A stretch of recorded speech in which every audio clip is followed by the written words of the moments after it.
Greetings and salutations, everyone. I hope everyone is doing well today. And we are under a new umbrella. Dogman and Paranormal Research with Jeff Nadolny. I feel like a weight has been lifted off my chest. I feel like I am no longer locked in a cage, that I can just tear into all of the paranormal experiences, encounters, whatnot that I want to. Not just Dogman, but Crawler, Black-Eyed Kids, Sleep Paralysis, Dulce, conspiracies, you name it, and we'll look at it together. Why? Because it's not just my channel. It's all of our channel. And with that, even if we only answer one question, just one small question, at least we figured something out. So, my friends, let's get into today's upload. But before we do that, a couple links. As you know, I rely on Patreon, PayPal, and my merch to help the channel to continue to grow and go. The links to Patreon and PayPal are in the description below. My merch is displayed directly under this video. Also, Dogman Frightening Encounters Volume 1, 2, and 3, the audiobook versions. They were written and researched by Tom Lyons, narrated and produced by me, Jeff Nadolny. Those audiobooks are available on Audible, Amazon, and iTunes, the links to which are also in the description as well. And finally, last but not least, if you'd really like to help support this channel to continue to grow and go, simply subscribe, click the like button, and please leave a comment. It really does help, and it matters. And now, everyone, I have taken far too much of your time. Let's get on with today's upload. Shall we? Today's first encounter. A few weeks ago, my uncle and my two cousins came out to visit my mom and dad for a barbecue. We have one every year on the 1st of May because it happens to be my mom and dad's anniversary. So it's the 1st of May and my uncle and cousins come out to the house. We had just moved back in February, so we're all excited to have our first get-together out there. It was really nice.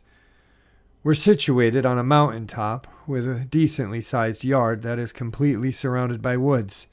My dad had plans to clear out a few sections of woods so that he could put deer feeders out, so he could have a chance to get some hunting out there. Well, he hadn't started prepping to begin cutting the trees down. He decided to at least test the water, as he phrased it, and put 8 or 9 trail cams to see if there were any deer worth hunting this year. I had helped him out in the setting up of the trail cams, finding good spots and figuring out what position they should be facing. Then that was the end of that. So while my dad and uncle are hovering over the grill, me and my two cousins had decided to relieve some boredom by playing around in the backyard.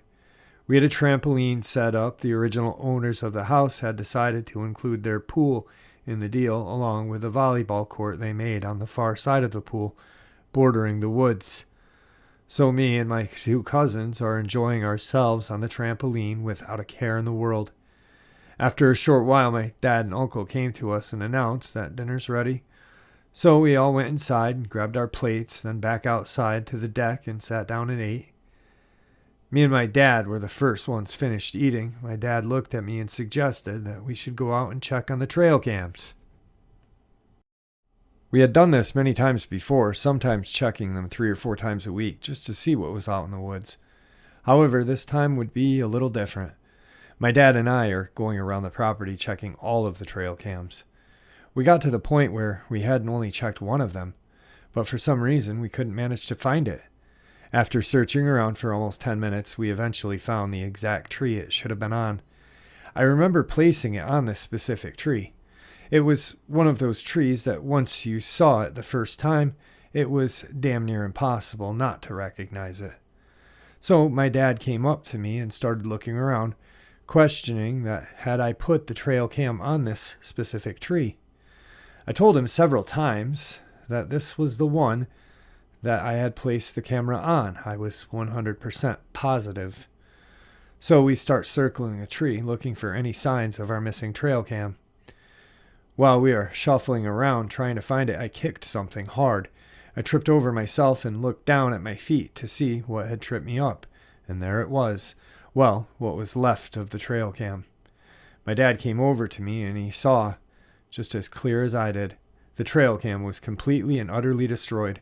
Upon further examination of the camera, we learned that the heavy-duty ratchet straps we had used to secure it to the tree had been torn apart, literally. It looked as though something had grabbed the trail cam and just ripped it completely off the tree and then went to town destroying it.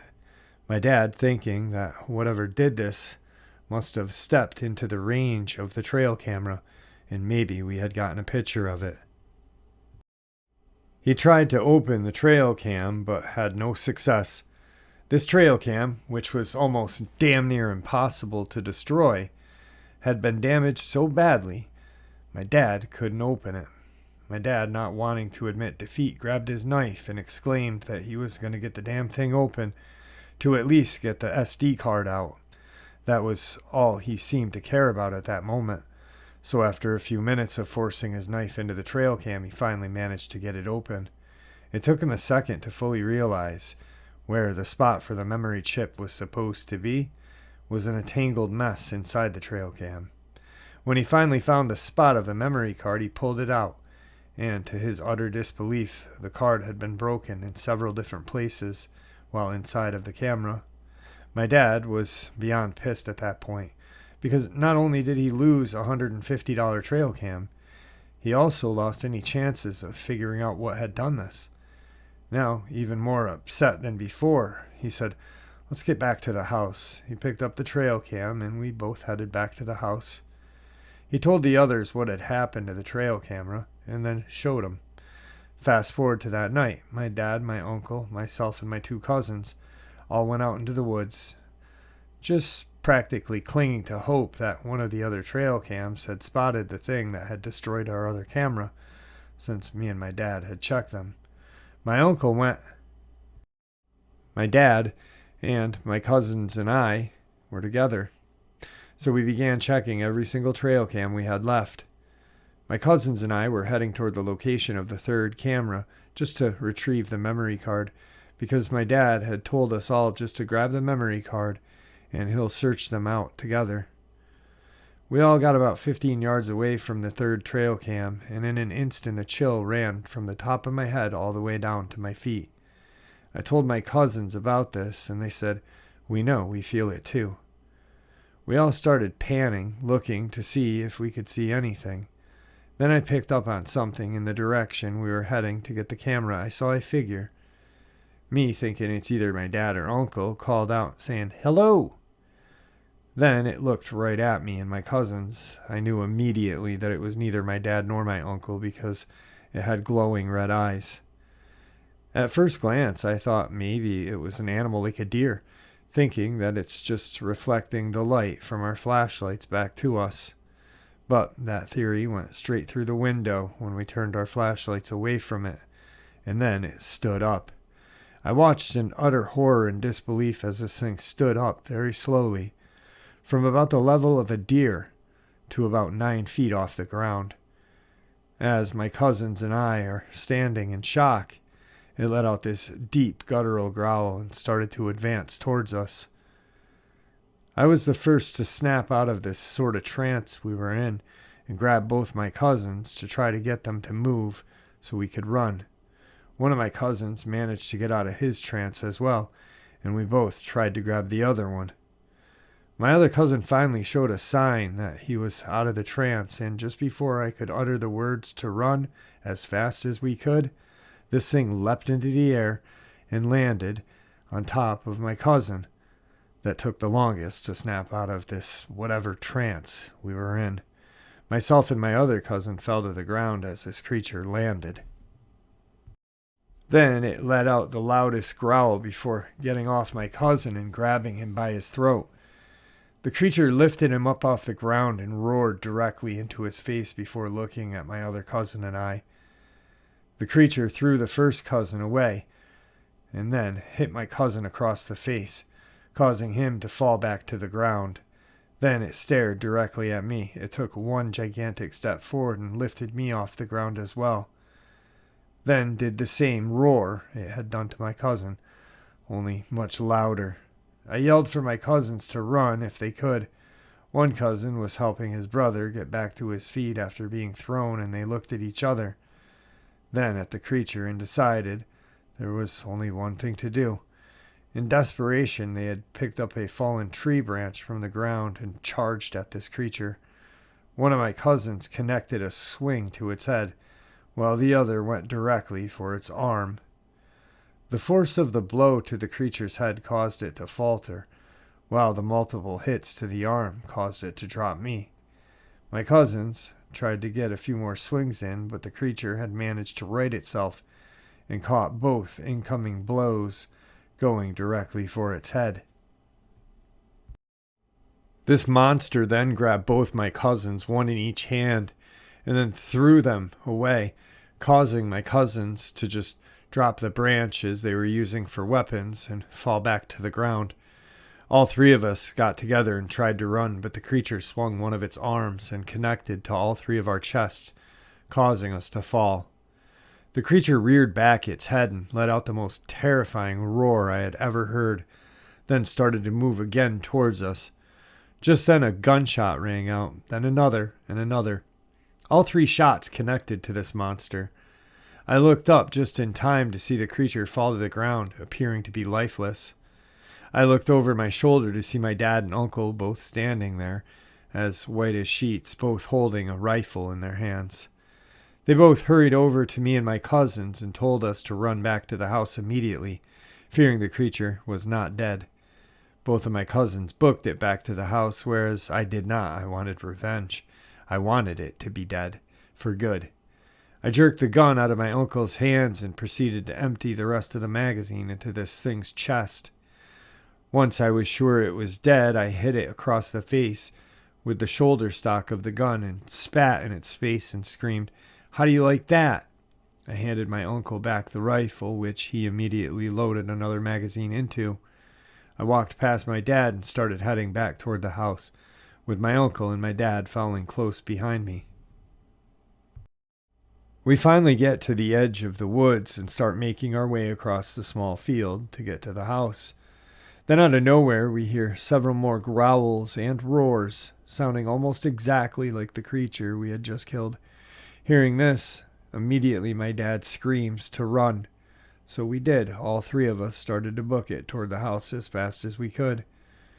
We hopped the about 4-foot tall chain link fence that made up the dimensions of our front yard, and then we ran up the stairs to the front porch. My dad and uncle both turned and started firing their rifles. Not at anything, almost like they were trying to scare the creatures off. That was until one of them showed itself. Then both my uncle and dad shot it at the same time. It had fallen to the ground lifeless, and then everything went silent. No more growls or roars were being heard, nothing at all. Everything just went completely silent. All three of us made it back inside the house, and then that entire night, everyone in the house that knew how to operate a gun safely had one in their hands or on their person. It stayed that way until the next morning. Then the next morning comes around, against everything that was screaming in the back of our minds. My dad, uncle, my cousins, and myself all went back to the woods. We were trying to see if we could find the bodies of the two creatures we had killed, but to our disappointment we had found nothing, except of course the blood of the creature I myself had dumped the rest of the mag into. That was all we found, just that one pool of blood. Finally, I just wanted to share this. I am not claiming ownership of this. This happened to my best friend and his two cousins. My best friend just decided to share this experience with me. Sharing this disturbed my friend as he tried to recall all of the events of that night that changed his life completely. My friend said it changed him a lot when it came to how he felt about going outside, let alone at nighttime. For those of you who are curious, my friend still lives in that house, although he is scared that anything like that could happen again. He has had no more experiences even close to that night since. In fact, he hasn't seen nor heard these creatures since that night. Anyway, that's his experience. Today's second part of the upload. Hey everyone, I have two things I'd like to share with you. First, in 2019, I was having a very hard time being around people. I eventually packed my belongings up and went to live my life at the age of 30 by myself in the woods. I was scouting an area that was in Delaware County, which is in the suburbs of Philly, looking for a perfect spot to spend my summer. After my long journey testing different areas out, having bad experiences such as my tent flooding after heavy rains, I found a huge hill that probably went up for a few 100 feet. This certain hill was on a giant rock outcropping with many beautiful stones such as garnet embedded in the host rock. I honestly thought I had found the perfect camp, secluded from everyone and everything, surrounded by a large creek. The area was well planted with huge trees of many sorts, so due to all the factors, which being perfect for what I was looking for, I set my tent up right on this top of the hill. The tent I had owned was a one-person tent, literally just big enough for me to sleep in, which was all I really needed. I'm pretty much set. All I had left to do was create a barrier with the local tree branches so I could keep anyone out and hide my tent. Upon stringing up a huge wall of branches in the area and putting trip lines around my campsite, I began to live my life. Many days passed that summer before the incident that changed my life forever. So before I delve into the experience, I want to add that it would be nearly impossible for any dog or anyone to get up this hill. Someone would literally have to be dedicated in finding this place to get to it. During my adventure living alone in the wilderness, my brother would occasionally meet me a bit away to drop off supplies such as beer, food, and water. On a beautiful summer night after it had rained very heavily, I was lying up on the hill right outside of my tent. I was immersed in the extreme dense fog. The whole area looked as if it had been covered with a huge cloud. I was tired from my long walk earlier, so I eventually went and hit the hay at around 10 p.m. I crawled in and lied down with all of my equipment around me. I was extremely cramped in there. I zipped up the door flap and began to relax. I started reading a good book I had when I noticed it was getting really late, so I got my flashlight out and put my headlamp on and just chilled. Periodically, I would text my sister to let her know that I was okay and just converse about certain things. It hit around 1 in the morning, and I started having this strange feeling. You know, the feeling of something's being wrong. I tried to shrug it off, but it wouldn't go away. I lied there with my headlamp on, fully illuminated. My tent had a tiny opening at the top with mesh so you can see out. Other than that, you can't really see anything on the outside. As I was reading, I suddenly heard something run very loudly toward my tent, right on the left-hand side. It stopped right next to me and began loudly barking, almost as if a dog is right in your face about to attack. I suddenly shuddered with fear, saying to myself, that can't be a dog. There's no way possible anything can get to my tent with my barricade and my trip lines, or at least without making an extreme struggle and lots of noise. So in complete fear, hearing this beast's growl and bark like a maniac, I fumbled to get my phone. In a panic, I started texting my sister saying, listen, there's something outside of my tent, and it sounds really pissed off. She texted me back saying, maybe it's a dog, and I'm like, No, it's not a dog. There'd be no way of it getting up here. The thing stopped harassing me and eventually disappeared about 10 minutes later. I was frightened after I heard what I heard, so I dialed 911 on my phone and held it, just in case that thing came back. After an hour passes and nothing happened, I began to relax a little. I kicked off my shoes and cracked a beer, and resumed reading my book. Let me just say I've been in the woods for 6 months straight before, and I've never had anything like that happen. So chilling that I get sick thinking about it. As I'm lying there, time starts to pass with no sign of this creature. I was too terrified to even look outside of the tent at that point, plus the ground was covered in fog. 3 a.m. rolls around. I firmly held the phone in my right hand just in case. With a sudden moment pass, I was completely paralyzed. I lied there in a state of fear, so intense that I thought I was going to die. Then something grabbed me. Whatever grabbed me began picking me up and smashing me to the ground. This thing was so strong, I felt like a rag doll. It just kept squeezing me and shaking me as if I was nothing. I looked at my phone in my hand desperately, trying to move my thumb to hit dial on the button, but it was impossible. This thing was breathing so loud and making so much noise, sinister, that I got the impression that this thing just crawled right out of hell and wanted to take me and my tent back. The cries from it were almost like a loud pulsating sound, similar, I guess, to a giant heartbeat out of control. It beat the living hell out of me. I pictured myself being carried away by this horrible thing into a cave to be experimented on or something really evil. After fighting for probably 7 minutes while being completely paralyzed, it suddenly stopped. The state of fear I was in was so intense at that moment. I was free, yet my thumb immediately hit 911. I got the dispatcher on the line and I thought to myself, what do I say? I'm in the middle of nowhere and I was attacked by someone. No one's going to come and take me seriously. I hung the phone up and started to text my sister saying, listen, here's the location. I was just attacked by something. I got no answer, so I kept texting, no answer. I cowered my tent for the next few hours till the sun came out. I was so worn out from the beatdown that I crawled out of the tent in extreme pain. After a complete search of the area for footprints or a sign of something that had been there, I came up empty. No lines were tripped, no branches were moved, and my tent was not damaged. It doesn't make sense. Because I'm damaged, I could barely walk. Eventually, I moved my campsite and got a bigger tent. I still don't know what it was that attacked me. I don't know what that thing was menacingly barking outside of my tent. I'm literally petrified to this day.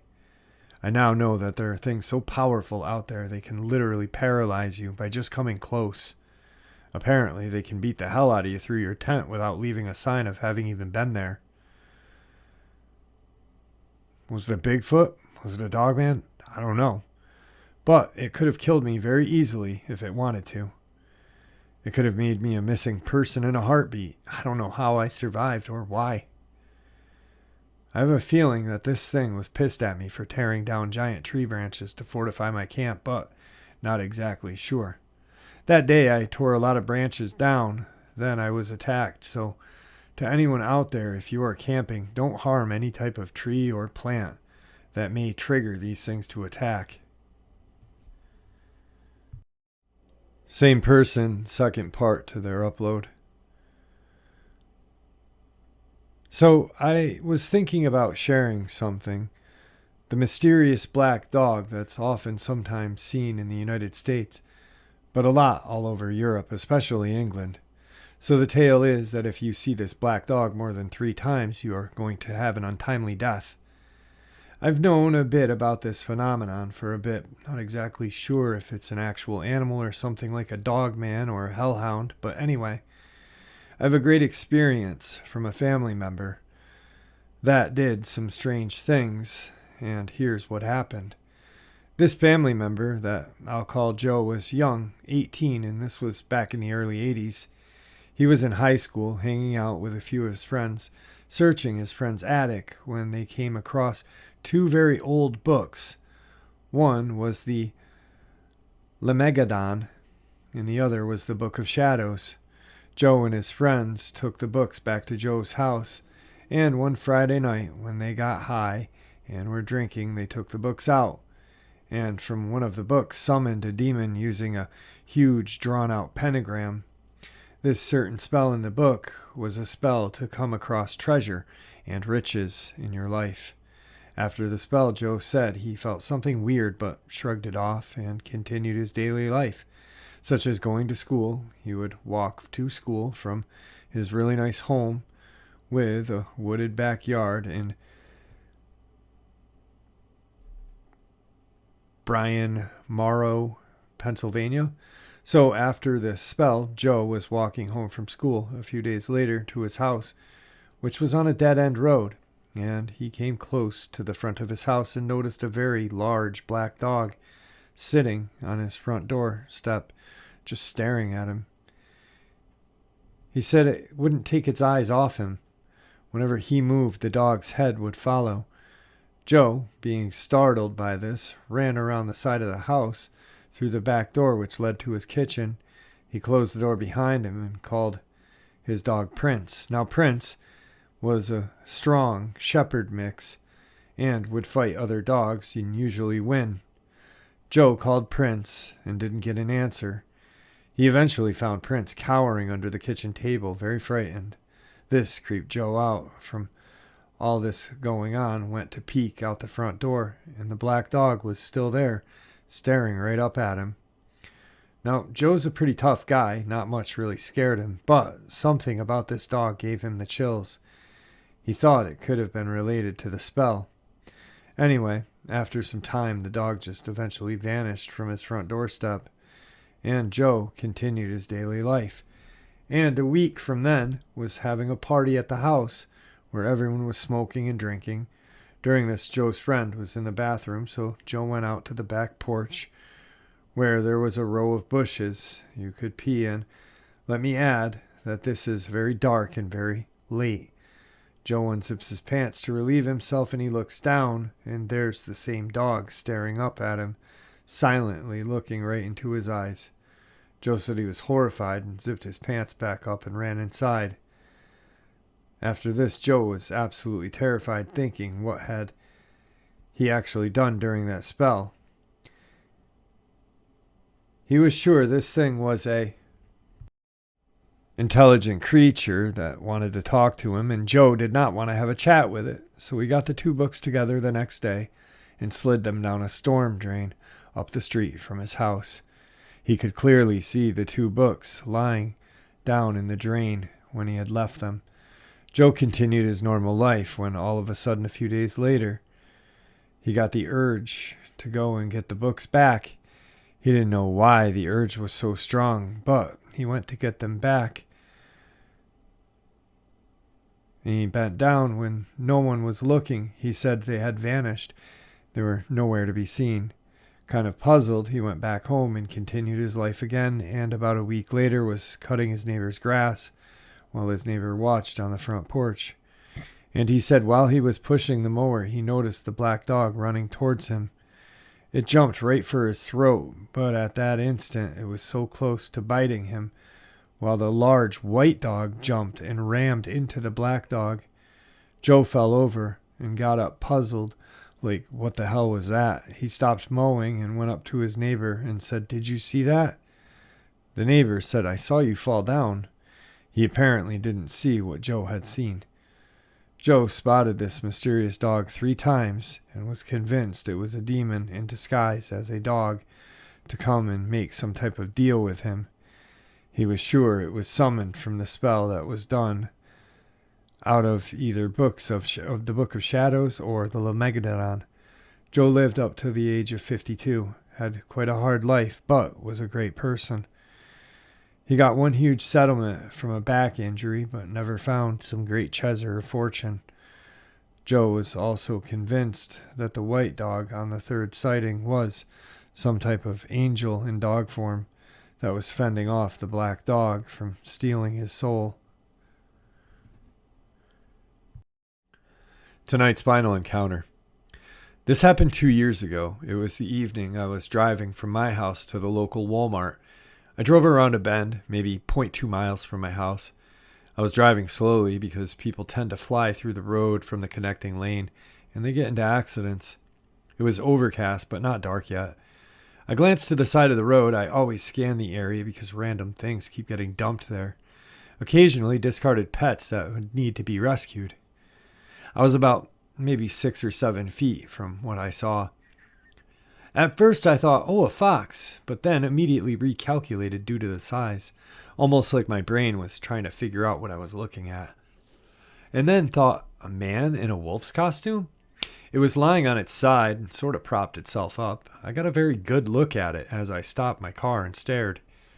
It was reddish brown and had canine facial features. It was covered in fur, but the proportions were like a human. It was at least 7 feet tall, maybe more. It made eye contact with me, and it kind of grinned at me. Its jaw opened, and I saw sharp incisors and rows of sharp teeth. I was close enough that I could see the muscle movement in its face and jaw when it did that. That's the part where I slowly started the car and thought, that's not a human. It kept eye contact with me as I drove around the bend until I was out of view. It was almost as if it was saying, I know you see me, I can see you too. It didn't seem aggressive or angry, almost like it was amused. My coping mechanism from what I call crazy crap is to go emotionally numb and, like a robot, focus on the immediate task. So that day I kept driving and got the items I needed from the store, almost like I was in low-level shock. When I drove back, the creature was not there. I didn't feel the fear that some people have described, but there was a awareness that this was a predator above the human step in the food pyramid, which was unsettling. I also didn't get the vibe it was going to harm me, but that if I tried to attack it, that I would regret it. I don't know if this thing was a dogman, a hellhound, a spirit. After the initial shock wore off, I've been trying to find more info on what this was, and I've found very little. It's been 2 years, and I haven't seen it since, and I am glad I haven't. All right, guys, that is today's upload. I hope you enjoyed it as much as I enjoyed sharing it with you. And I want to thank everybody for all of your support. It really means the world to me. I never envisioned this channel would get to where we are. I just want to keep learning more and more about everything. And everything that I learn, I want to share. That's all I want to do. I just want to share what I learn and maybe figure it out together. So thanks, guys. And may the Great Spirit watch over us all. And may He guide us down that path that we call life.